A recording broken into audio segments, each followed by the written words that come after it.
نحمده ونصلي ونسلم على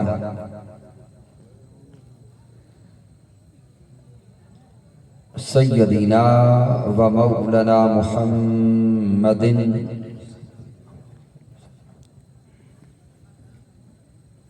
نبي الأمين المكين الكريم الرؤوف الرحيم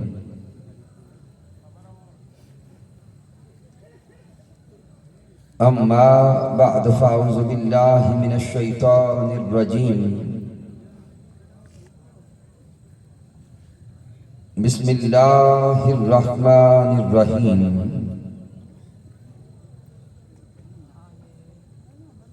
قال الله تبارك وتعالى في القرآن المجيد وَإِذِ ابْتَلَىٰ إِبْرَاهِيمَ رَبُّهُ بِكَلِمَاتٍ فَأَتَمَّهُنَّ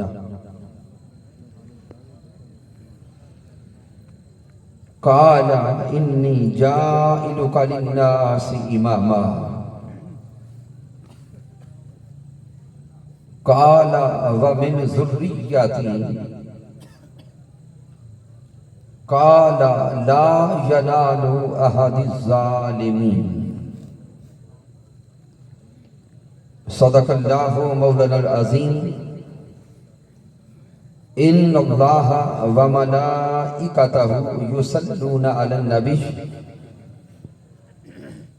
يا أيها الذين آمنوا صلوا عليه وسلموا تسليما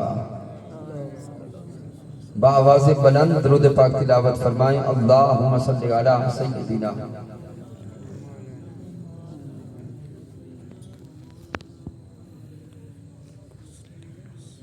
الصلاة والسلام علیکہ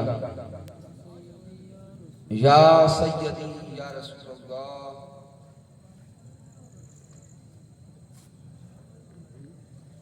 وعلی آلکہ واصحابکہ یا حبیب اللہ الصلاة والسلام علیکہ یا شفیع المذنبین وعلی آلکہ واصحابکہ یا خاتم النبیین اللہ رب العزت کی توفیق سے اور تاجدار کائنات صلی اللہ علیہ وآلہ وسلم کے نعلین پاک کے تصدق سے آج ہم ناڑا کی سرزمین پر سالانہ عرس مبارک کی اس بابرکت نشست میں حاضر ہیں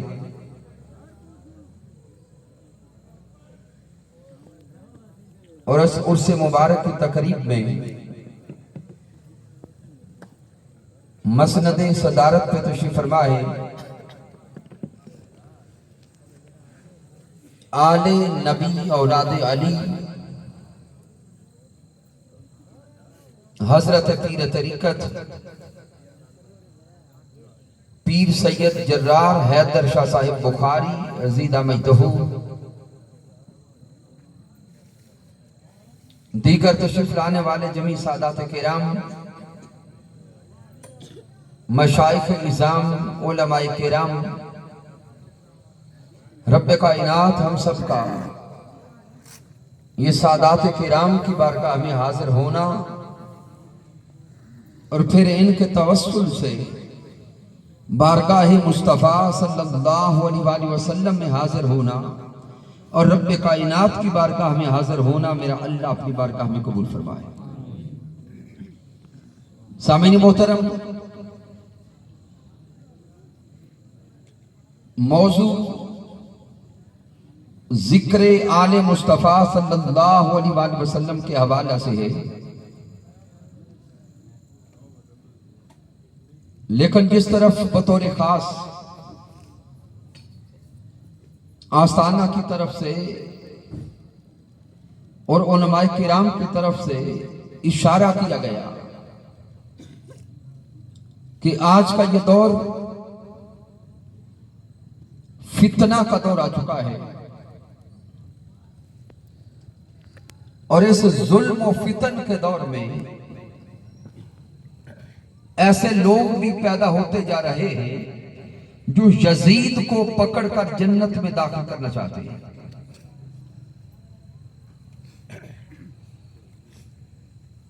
اور یزید کے لیے اس کو بچانے کے لیے راستے تلاش کر رہے ہیں. اس لیے آج کے عرس مبارک پر جس موضوع کو چنا ہے وہ قرآن و حدیث کی روشنی میں لعن و کفر یزید ہے. یہ ابتدائی گفتگو تھوڑی علمی پیرائے میں ہوگی.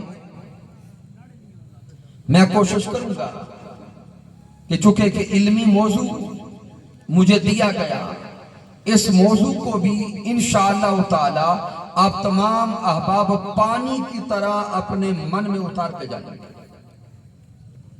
لیکن توجہ کاملاً رکھنی ہوگی. سامعین محترم، سورۃ البقرہ کی آیہ کریمہ تلاوت کرنے کا شرف حاصل ہوا، جہاں پہ حضرت ابراہیم علیہ السلام کا ذکر ہے. میرے اللہ نے فرمایا وَإِذِ ابْتَلَىٰ إِبْرَاهِيمَ رَبُّهُ بِكَلِمَاتٍ فَأَتَمَّهُنَّ. مالک کائنات فرما رہا ہے کہ حضرت ابراہیم علیہ السلام کو رب کی بارگاہ سے آزمایا گیا. ابراہیم علیہ السلام پہ آزمائشیں اتاری گئی اور اللہ کے یہ خلیل حضرت ابراہیم علیہ السلام ہر آزمائش میں پورے اترے. حضرت ابراہیم علیہ السلام ہر آزمائش میں، تھوڑا سا آپ بولیں گے ساتھ، کیونکہ ہمارا مقصود بات سنانا نہیں ہے، سمجھانا ہے. تو اللہ کے قرآن پہ غور کریں. میرے اللہ نے فرمایا کہ حضرت ابراہیم علیہ السلام کو آزمایا گیا. کئی طرح کی آزمائشیں ابراہیم علیہ السلام کی طرف بھیجی گئی. کبھی حضرت ابراہیم علیہ السلام کو آگ میں پھینک کے آزمایا گیا، کبھی ابراہیم علیہ السلام کو اولاد نہ دے کے آزمایا گیا، کبھی خلیل اللہ کو اولاد عطا کر کے آزمایا گیا، اور کبھی جب اولاد بیٹا جوانی کو پہنچا اس کے گلے پہ چھری رکھ کے آزمایا گیا. رب کائنات فرماتا فَأَتَمَّهُنَّ کہ ابراہیم علیہ السلام ہر آزمائش میں پورے اترتے رہے. ابراہیم علیہ السلام ہر آزمائش میں پورے اترے. تو جب ابراہیم علیہ السلام ہر آزمائش میں کامیاب ہو گئے، پورے اتر آئے، تو رب کائنات آگے بشارت دیتا ہے قَالَ إِنِّي جَاعِلُكَ لِلنَّاسِ إِمَامًا. اللہ فرماتا ہے میرے خلیل آپ ہر آزمائش میں پورے اترے ہیں، آپ کو بشارت دیتے ہیں آپ کو انسانیت کا امام بنایا جاتا ہے. آپ کو پوری انسانیت کا امام بنایا جاتا ہے. اللہ رب العزت نے ابراہیم علیہ السلام کی امامت کا اعلان کر دیا، ابراہیم علیہ السلام کی امامت کی بشارت سنا دی. تو ابراہیم علیہ السلام رب کی بارگاہ میں عرض کرتے ہیں قَالَ وَمِن ذُرِّيَّتِي، اے مالک کائنات جو تو نے امامت مجھے دی ہے، جو مرتبہ مجھے دیا ہے، جو مقام مجھے دیا ہے، قَالَ وَمِن ذُرِّيَّتِي، مولا یہ امامت میری نسل کو بھی عطا کر، یہ امامت میری نسل کو بھی عطا کر، یہ امامت میری اولاد کو بھی عطا کر. اگے رب کائنات وعدہ فرماتا ہے قَالَ لَا يَنَالُ عَهْدِ الظَّالِمِينَ. اللہ فرماتا ہے ابراہیم آپ کے لیے بشارت عام کر دی گئی قیامت تک کے لیے، یہ امامت آپ کی نسل میں چلتی رہے گی، لیکن آپ کی نسل میں بھی جو ظالم ہوگا، فاسق ہوگا، فاجر ہوگا، اس کو امامت کا تاج نہیں دیا جائے گا. اس کو امامت کا تاج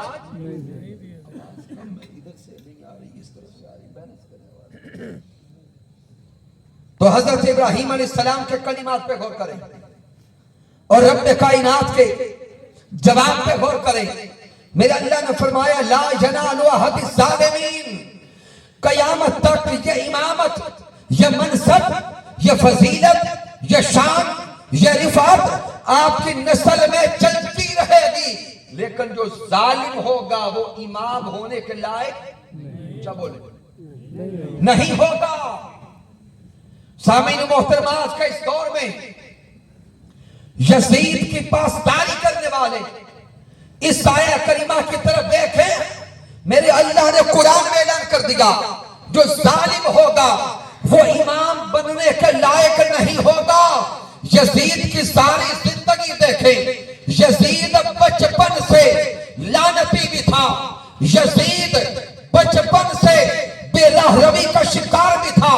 جو ہی وہ بڑا ہوا تو ظالم تھا، فاسق تھا، فاجر تھا، مجرم تھا. وہ یزید جو ظالم بھی تھا، فاسق بھی تھا، فاجر بھی تھا، قرآن کی اس آیت کے مطابق وہ امام کہلانے کے لائق نہیں تھا.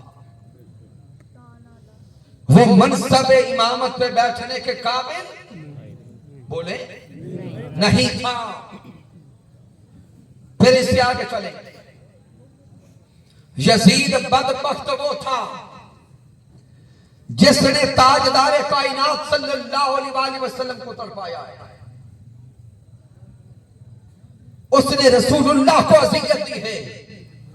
سورۃ الاحزاب کی آیات کریمہ کو مطالعہ کرا ہے. میرے اللہ نے فرمایا ان الذین یؤذون اللہ ورسولہ، جو اللہ اور اس کے رسول کو اذیت دیتا ہے، لعنہم اللہ فی الدنیا والآخرہ، اس پر اس دنیا میں اور آخرت میں اللہ کی لعنت ہے. اس پر دنیا اور آخرت میں اللہ کی اونچا بولے لعنت ہے. وَأَعَدَّ لَهُمْ عَذَابًا مُهِينًا، اور اس کے لیے یوم قیامت اور بعد از قیامت خطرناک عذاب اللہ نے تیار کر رکھا ہے. پھر اللہ رب العزت کے کلام پہ غور کریں. ان الذین یؤذون اللہ ورسولہ، جو اللہ اور اس کے رسول کو کیا کرتا ہے؟ اذیت دیتا ہے. لعنہم اللہ فی الدنیا والآخرہ، اس کے لیے دنیا اور آخرت میں عذاب بھی ہے، لعنت بھی ہے. اب دیکھیں کیا یزید نے اللہ اور اس کے رسول کو اذیت دی ہے یا نہیں دی؟ میں صاف اشارہ دیتا ہوں کہ رسول اللہ کی اذیت کیا ہے. اگر کوئی شخص شہر مدینہ کا نقصان کرتا ہے، اگر کوئی شہر مدینہ کا نقصان کرتا ہے، اگر کوئی شہر مدینہ کے درختوں کو بھی نقصان پہنچانے کا ارادہ کرتا ہے، تو اس کا شہر مدینہ کے درختوں کو نقصان پہنچانے کا ارادہ کرنا بھی رسول اللہ کو اذیت دیتا ہے. شہر مدینہ کے درختوں کو، اگر بات سمجھ آ رہی ہے تو بولیں گے، نہیں تو موضوع بدل لیتے. اگر کوئی شہر مدینہ کے درختوں کو بھی نقصان پہنچانے کا ارادہ کرتا ہے تو شہر مدینہ کے درختوں کو نقصان پہنچانا بھی رسول اللہ کو اذیت دیتا ہے. تو اب تھوڑا غور تو کریں. شہر مدینہ کے درختوں کو نقصان پہنچانا اگر رسول اللہ کو اذیت دیتا ہے تو اگر رسول اللہ کے اپنے شہزادے کو نقصان پہنچایا جائے، اگر میرے آقا کے شہزادے حضرت امام حسین علیہ السلام کو نقصان پہنچایا جائے تو کیا آقا کو اذیت نہیں ہوگی؟ کیا آقا غمگین نہیں ہوں گے؟ کون حسین جس کے بارے میں میرے آقا فرماتے ہیں من احب الحسین فقد احبنی، من احبنی فقد احب اللہ، من احب اللہ ادخلہ الجنہ، ومن ابغض الحسین فقد ابغضنی، من ابغضنی فقد ابغض اللہ، من ابغض اللہ ادخلہ النار. آقا کے فرمان پہ غور کریں. میرے آقا نے فرمایا جس نے میرے حسین سے محبت کی اس نے مجھ مصطفیٰ سے محبت کی. آقا فرماتے ہیں جس نے میرے حسین سے محبت کی اس نے مجھ مصطفیٰ سے محبت کی. جس نے مجھ مصطفیٰ سے محبت کی اس نے خدا سے محبت کی. جس نے خدا سے محبت کی وہ جنت جائے گا. اور کون حسین؟ جامع الترمذی کا مطالعہ کریں. میرے آقا علیہ السلام سجدہ میں ہیں. آقا امام حسین علیہ السلام تشریف لائے اور پیارے محبوب علیہ السلام کی پشت انور پہ سوار ہو گئے. آقا امام حسین پشت مصطفیٰ پہ سوار ہیں. میرے آقا نے حسین کی خاطر سجدہ لمبا کر دیا. آقا نے امام حسین کی خاطر سجدہ لمبا کر دیا اور اتنا طویل کیا. صحابہ کہتے کہ ہمیں خطرہ لاحق ہو گیا کہ اللہ جانے کیا ہو گیا. حضرت انس بن مالک رضی اللہ تعالیٰ عنہ بیان کرتے کہ ہم نے سجدہ سے سر اٹھا کے دیکھا کہ دیکھیں ماجرا کیا ہے. تو صحابہ کہتے جب سجدہ سے سر اٹھا کے دیکھا ماحول بڑا لطیف تھا. سونے مصطفیٰ ابھی سجدہ میں تھے. امام حسین پشت مصطفیٰ کے سوار تھے. آقا امام حسین علیہ السلام خود پشت سے اترے. میرے آقا علیہ السلام سجدہ سے اٹھے. آقا نے نماز مکمل کروائی. جب محبوب نے نماز مکمل کروا دی تو اب صحابہ قریب ہوتے ہیں اور قریبیوں کے سوال کرتے ہیں سونے آقا کیا حسین آپ کو اتنا پیارا ہے؟ توجہ ہے پیچھے تک سارے بولیں گے. سونے آقا کیا حسین آپ کو اتنے پیارے ہیں کہ حسین کی خاطر رب کی نماز لمبی کر دی. حسین کی خاطر سجدہ لمبا کر دیا. میرے آقا صحابہ کو فرماتے ہیں میرے قریب آؤ میں بتاؤں حسین مجھے کتنا پیارا ہے. صحابہ آقا کے قریب ہو گئے. میرے آقا نے امام حسین کو اپنی گود میں بٹھایا. آقا صحابہ سے خطاب کرتے ہیں صحابہ سن لو حسین مجھے کتنا پیارا ہے کتنا عزیز ہے. آقا گود میں شہزادے حسین کو لے کر فرماتے ہیں حسین و منی وانا من الحسین. آقا فرماتے ہیں سن لو حسین مجھ سے ہے میں اس حسین سے ہوں. نعرہ تکبیر نعرہ رسالت نعرہ حیدری دربار عالیہ نعرہ شریف حسینیت حسینیت یزیدیت مرداباد یزیدیت مرداباد. تاجدار کائنات صلی اللہ علیہ وسلم نے امام حسین کی محبت کے کمال الفاظ ارشاد فرمائے. آقا نے فرمایا حسین مجھ سے ہے اور میں حسین سے ہوں. اب سارے لوگ جتنے بھی ہیں ماشاء اللہ بیٹھے اگر پیچھے والے اور قریب آ جائیں تاکہ ایک ذوق کے ساتھ ذکر حسین کیا جائے. حسین والوں کی بزم میں بیٹھے ہیں اور اتنے بیگانے بن کے جو حسینی بیٹھا ہے وہ آگے اٹھ کے قریب آئے اور ذکر حسین میں آئیے سب مل کے مست ہو جائیں. ذکر حسین میں ڈوب کر اور ذکر حسین میں دیوانگی کے ساتھ مست ہو کے آج کے چند لمحات گزارتے. آئیے غور کریں آقا کے الفاظ پر. میرے آقا نے فرمایا حسین مجھ سے ہے اور میں حسین سے ہوں. سامعین محترم آقا علیہ السلام کے الفاظ پہ اگر غور کریں تو پہلے الفاظ تو سمجھ آتے ہیں لیکن دوسرے الفاظ کا حصہ ذہن میں نہیں آتا. کیوں؟ جو آقا نے فرمایا حسین مجھ سے ہے تو آقا امام حسین پیارے آقا کے شہزادے ہیں آقا کے نواسے ہیں آقا کے بیٹے ہیں اولاد ہمیشہ اپنے والدین سے ہوتی ہے، لیکن ایسا کائنات میں نہیں دیکھا گیا کہ والدین اپنی اولاد سے ہوں۔ یہ دنیا کا اصول نہیں ہے۔ یارو درخت کی شاخ ہمیشہ تنے سے ہوتی ہے، لیکن تنا کبھی شاخ سے نہیں ہوتا۔ ہمیشہ مظہر مصدر سے ہوتا ہے، لیکن مصدر کبھی مظہر سے نہیں ہوتا۔ اولاد ہمیشہ والدین سے ہوتی ہے، لیکن والدین کبھی اولاد سے نہیں ہوتے۔ میرے آقا نے تو فرما دیا حسین مجھ سے ہے اور میں اس حسین سے ہوں۔ اب انسانی عقل سوچ میں پڑ گئی، کیا سونے حبیب پہلا حصہ تو سمجھ میں آ گیا کہ آقا امام حسین آپ کے شہزادے ہیں، نواسے ہیں، نسل ہیں، اولاد ہیں۔ آقا امام حسین کا آپ سے ہونا تو سمجھ آتا ہے، لیکن آپ کا حسین سے ہونا سمجھ نہیں آتا۔ سونے آقا ماجرا کیا ہے؟ تو وقت کے مجدد حضور شیخ الاسلام کے راز کھولتے ہیں کہ جو آقا نے فرمایا حسین مجھ سے ہے اور میں حسین سے ہوں۔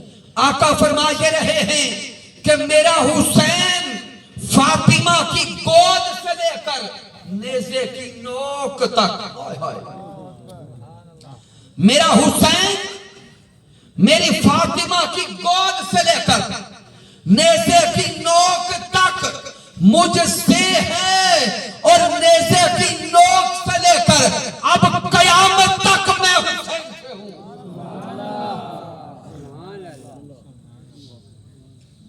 آقا فرمائے رہے ہیں کہ میرا حسین اپنی ولادت کے دن سے لے کر،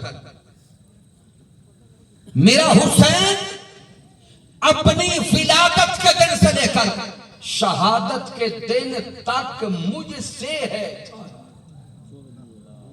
میرا حسین اپنی ولادت کے دن سے لے کر شہادت کے دن تک مجھ سے ہے، اور شہادت حسین کے دن سے لے کر اب قیامت تک میں حسین سے ہوں۔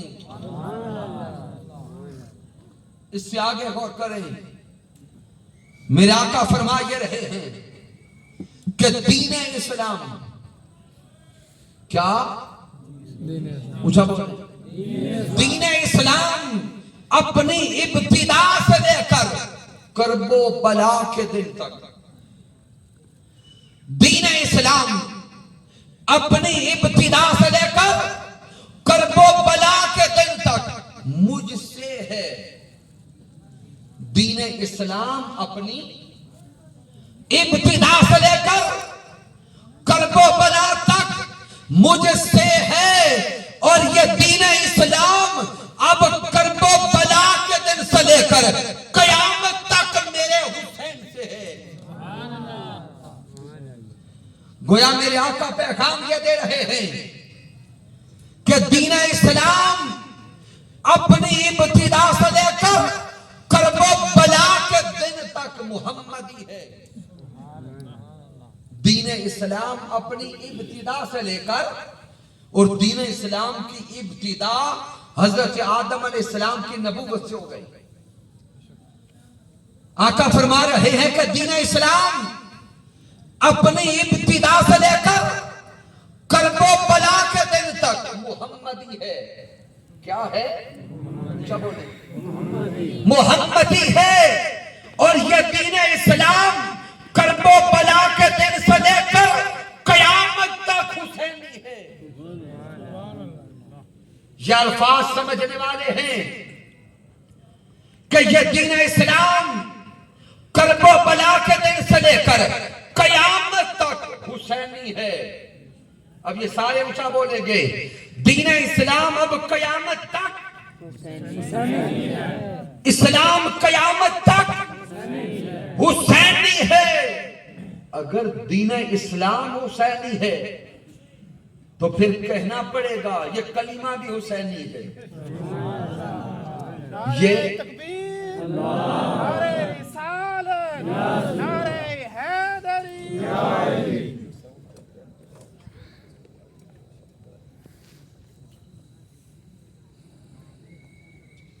تو سامعین محترم، اگر اب دین اسلام حسینی ہے تو یہ کلمہ بھی اونچا بولے حسینی ہے، پھر یہ آسان بھی حسینی ہے، پھر یہ نماز بھی حسینی ہے.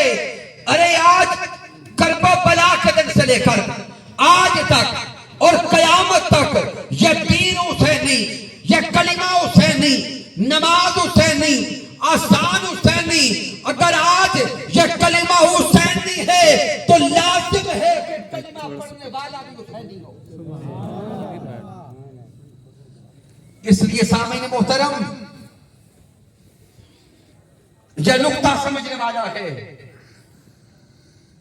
کہ آقا امام حسین علیہ السلام نے میدان کربلا میں دین اسلام کو بچا کر قیامت تک کے لیے اسلام کا پرچار کر دیا. اس لیے آج کا دور میں جو کلمہ پڑھتا ہے اس کے کلمہ کا اعتبار تب ہے کہ اس کے دل میں محبت حسین ہو، اس کے من میں محبت حسین ہو، اس کے سینے میں محبت حسین ہو. اور جو انسان ظاہراً کلمہ تو پڑھتا ہے لیکن اس کے سینے میں عشق حسین نہیں، محبت حسین نہیں، کلمہ پڑھ کر اور تو سب کچھ ہو سکتا ہے لیکن مومن نہیں رہ سکتا. کیوں؟ امام حسین وہ ہیں جنہوں نے دین اسلام کو بقا دی ہے، دین اسلام کو بقا دی ہے. اس لیے اگر آج ہم اپنے ایمان پر قائم رہنا چاہتے ہیں، ایمان کو تقویت دینا چاہتے ہیں اور ایمان کو مضبوط رکھنا چاہتے ہیں تو ہمیں محبت حسین کو من میں سجا کے رکھنا ہوگا. تو اب جب یہ راز سمجھ گئے کہ آقا امام حسین یہی ایمان ہے، امام حسین ہی اونچا بولے ایمان ہے، تو یزید بدبخت نے اور یزیدیوں نے میدان کربلا میں ایک امام حسین کو شہید نہیں کیا، انہوں نے دین اسلام کو نقصان پہنچایا. تو جب ایمان کو ہی نقصان پہنچایا اور ایمان کے خلاف لڑے تو سامنے لڑنے سے پہلے تو ممکن ہے وہ مسلمان ہوں، لیکن جب امام حسین پہ وار کر دیا، وار کرتے گئے ایمان سے خارج ہوتے گئے.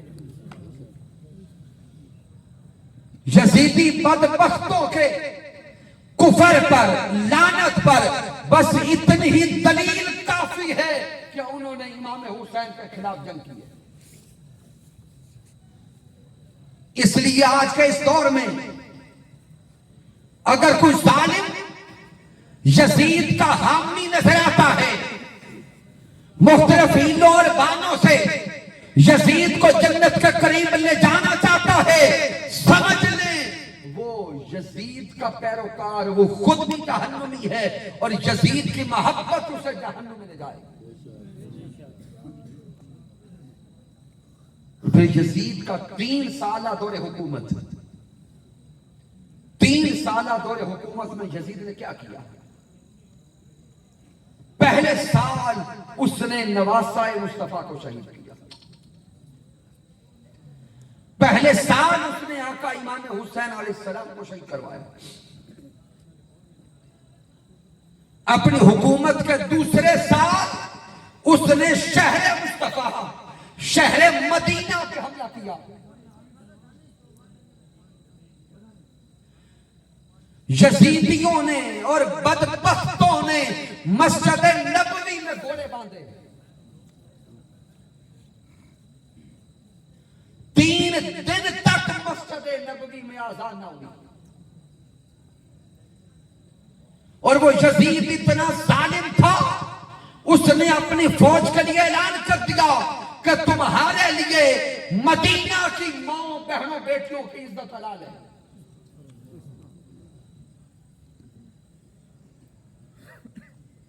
اور یزیدی فوج نے مدینہ کی بیٹیوں کی عزت پہ بھی حملہ کیا.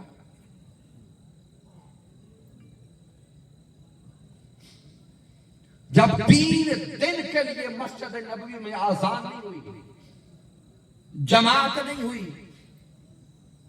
حضرت ابو سعید خدری رضی اللہ تعالیٰ عنہ بوڑھے سی آدمی تھے، آپ منبر کے نیچے چھپ گئے اور حضرت ابو سعید خدری رضی اللہ تعالیٰ عنہ فرماتے ہیں کہ جب 3 دن مسجد نبوی میں آذان اور جماعت معطل رہی، آذان دینے والا کوئی نہ آتا تھا. ان 3 دنوں میں جب آذان کا وقت ہوتا، باہر سے تو آذان دینے کوئی نہ آتا، روضہ مصطفیٰ سے، قبر مصطفیٰ سے خود آقا کے آذان دینے کی آواز سنائی دیتی تھی.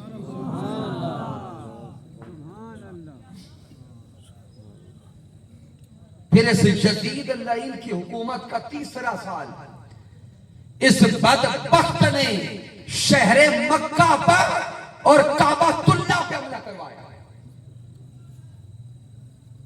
اللہ کے گھر کعبۃ اللہ پہ منجنیق سے پتھر پھینکوائے،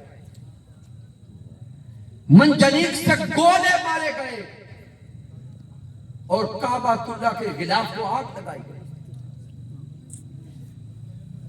اور ابھی شہر مکہ پہ اس کا حملہ جاری تھا کہ اس پہ اللہ کا عذاب اترا. اور عذاب کیا تھا؟ اس کے پیٹ میں درد تھی،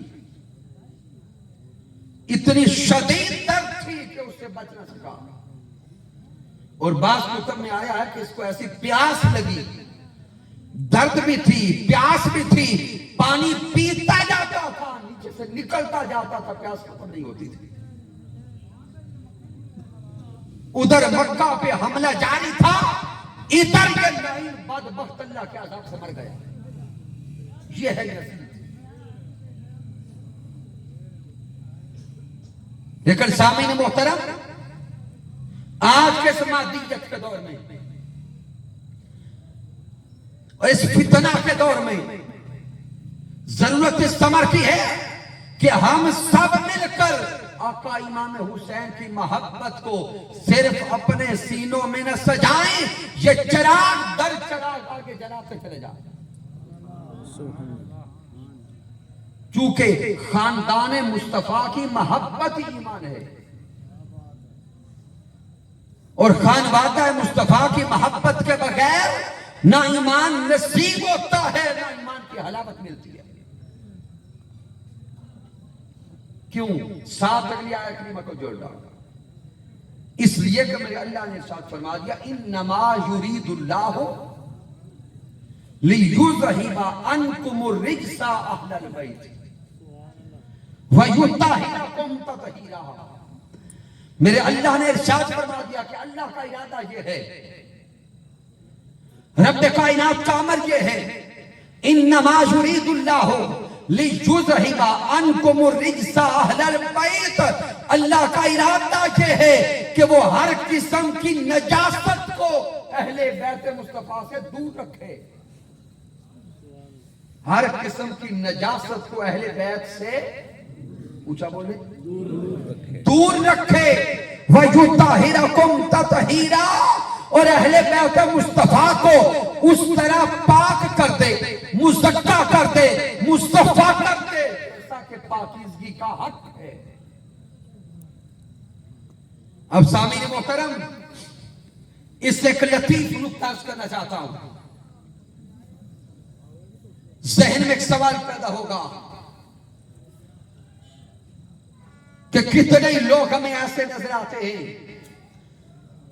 جو ظاہراً آل مصطفیٰ کی محبت اپنے سینوں میں نہیں رکھتے. ماجرا کیا ہے؟ سبب کیا ہے؟ سامعین محترم، وہ ان لوگوں کا قصور نہیں ہے، وہ رب کائنات کا امر ہے. کوئی شخص ذاتی طور پر اپنی کوشش سے آل مصطفیٰ کی محبت اپنے سینے میں خود نہیں سجا سکتا. لطیف پیغام دینے لگا ہوں.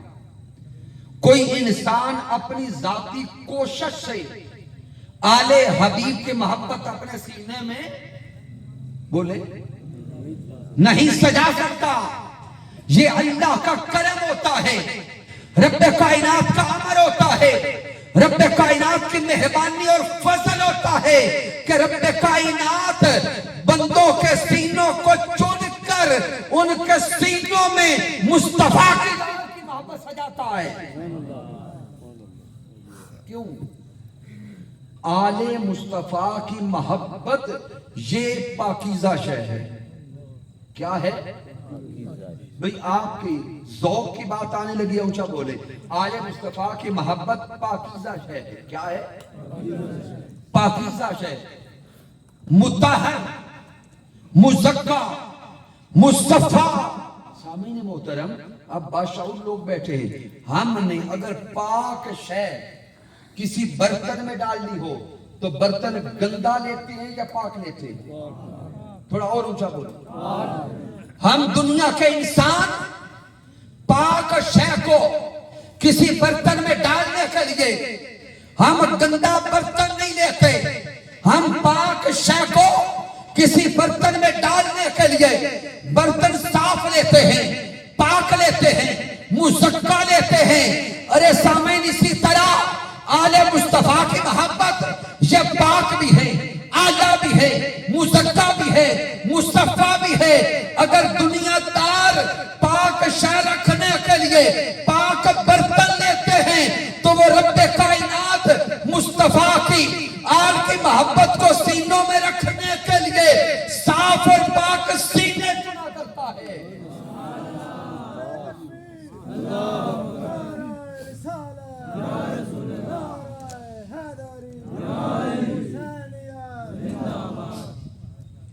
وہ مالک کائنات بھی محبت مصطفیٰ, محبت علی شیر خدا, محبت سیدہ فاطمہ الزہرا, محبت امام حسن, امام حسین, محبت آل مصطفیٰ سینوں میں سجانے کے لیے وہ سینے ڈھونڈتا ہے جو پاک ہوتے ہیں, جو پاک ہوتے ہیں. اور صرف سینے نہیں دیکھتا, وہ نسب بھی دیکھتا ہے, وہ حسب بھی دیکھتا ہے.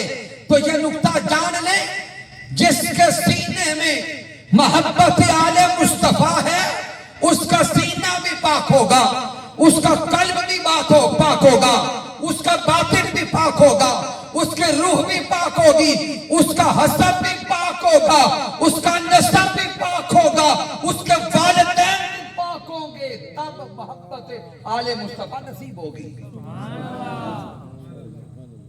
اور اب سوال پیدا ہوا کہ جو آل مصطفیٰ سے محبت نہیں کرتے تو وہ کیوں نہیں کرتے؟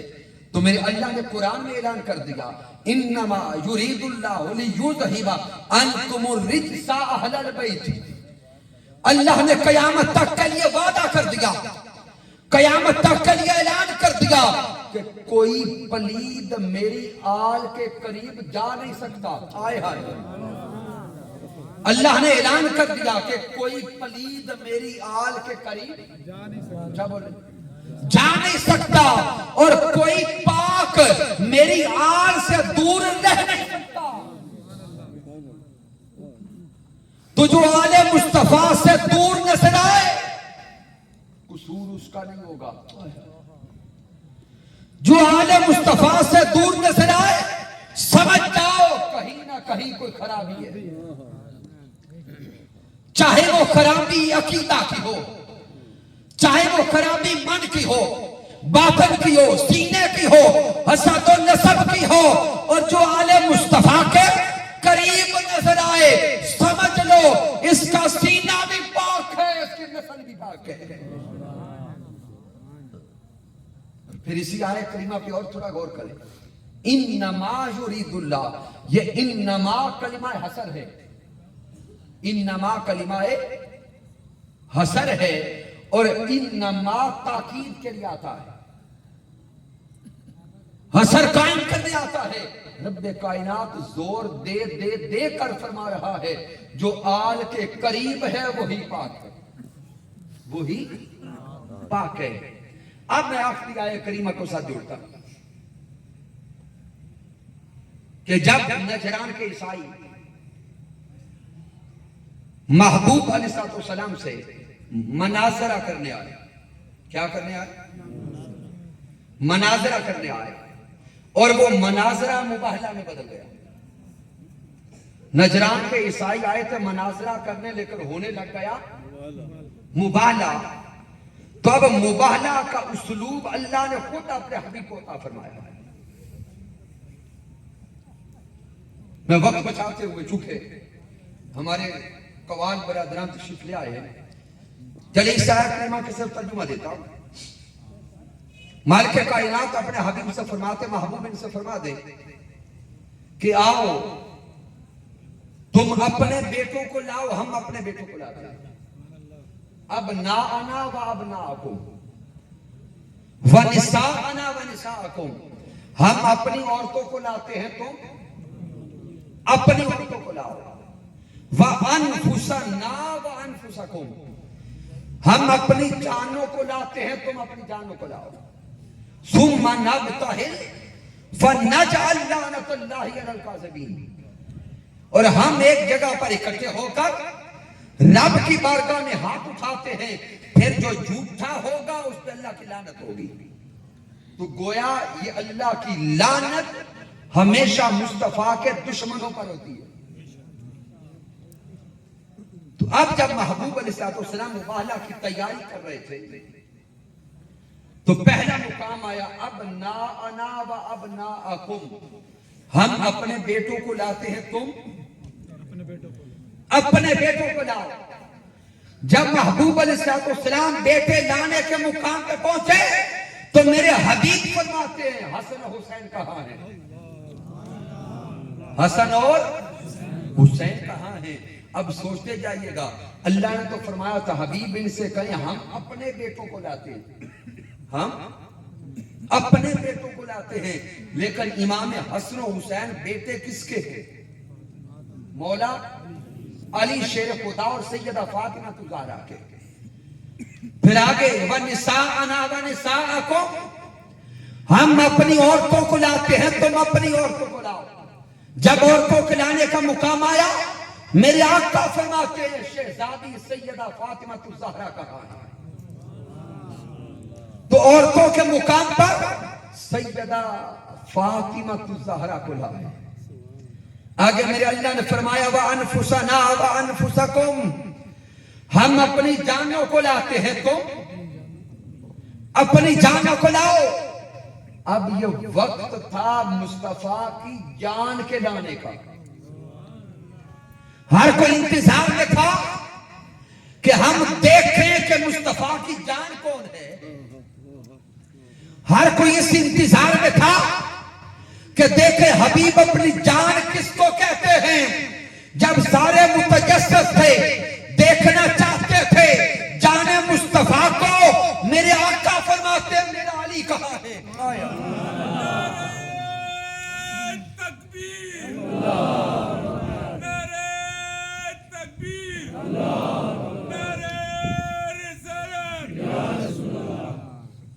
تو سامعین محترم غور کریں، بیٹوں کے مقام پر امام حسن و حسین آ گئے، عورتوں کے مقام پر سیدہ کائنات حضرت سیدہ طیبہ طاہرہ عابدہ زاہدہ سیدہ فاطمہ الزہرا آ گئیں۔ جان کے مقام پہ مولا علی شیر خدا آ گئے۔